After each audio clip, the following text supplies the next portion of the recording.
আজকে আমি নারিকেল দিয়ে বানালাম খেজুর পিঠা আর এটা কামড়ে কামড়ে পড়বে নারিকেল। আসসালামু আলাইকুম সবাইকে, কেমন আছেন সবাই? আশা করি তো ভালো আছেন। আলহামদুলিল্লাহ আমিও ভালো আছি। আর এই শীতে গরম গরম ধোয়া ওঠা পিঠা কে না খেতে পছন্দ করে, আর আজকে পিঠাটা তেমনই হবে। আর এখানে প্রথমে একটা প্যানের মধ্যে আমি 1 বাটি চালের গুঁড়া দিয়েছি। আর এই চালের গুঁড়াটা ফ্রিজে ছিল এবং ভেজা চালের গুঁড়া ছিল। আর এটা কিন্তু শুকনা চালের গুঁড়া দিয়েও বানানো যাবে। আর এই চালের গুঁড়াটা আমি 3-4 মিনিটের মতো ভেজে নেব। একদম যখন ঝরঝরে হয়ে আসবে তখনই কিন্তু চুলা থেকে নামিয়ে ফেলবো। আর এই চালের গুঁড়াটা কিন্তু ভাজা হয়ে গেছে। আর একটা বাটিতে আমি ঢেলে নিয়েছিলাম। আর এখানে 1/2 কাপ হবে খেজুরের গুড় আমি দিলাম। তারপর এই যে নারিকেল কোড়ানো ছিল সেটা দিয়ে দেব 1 বাটি। ওই চালের গুঁড়া থেকে একটু সামান্য কম হবে। তারপর এখন অল্প পরিমাণে লবণ দিলাম।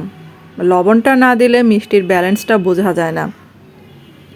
আর আমার চ্যানেলে যারা নতুন আছেন, এখন আমার চ্যানেলটাকে সাবস্ক্রাইব করেননি, তাদের কাছে অনুরোধ রইল প্লিজ চ্যানেলটাকে সাবস্ক্রাইব করে আমার পাশে থাকবেন।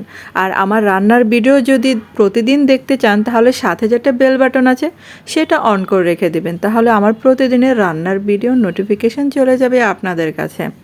আর এখন একটু সামান্য করে পানি দিচ্ছি। এখানে আমি একটা আটার মতো ডো বানিয়ে নেব।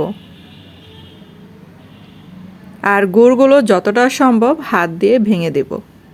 আর আমার এই খেজুর পিঠাটা কিন্তু সিলেটের একটা জনপ্রিয় খাবার।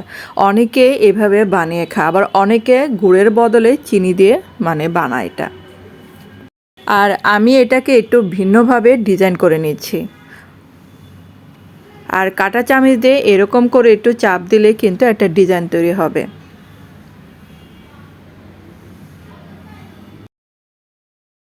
আর যদি আমার এই পিঠার রেসিপিটা আপনাদের একটু হলেও ভালো লেগে থাকে তাহলে কিন্তু একটা লাইক দিতে ভুলবেন না।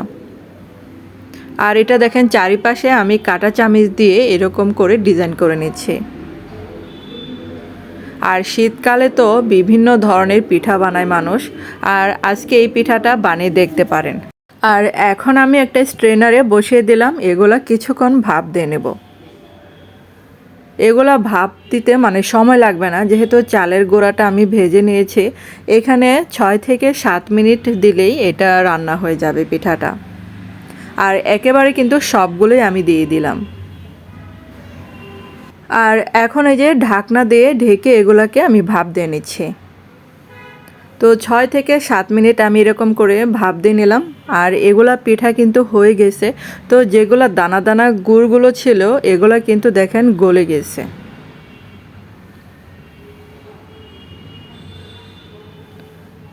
তো পিঠাগুলো তো রেডি। এখন একটা প্লেটে আমি পরিবেশন করলাম এভাবে। আর এই পিঠাগুলো এতটা মজার এবং কামড়ে কামড়ে পড়বে নারিকেল।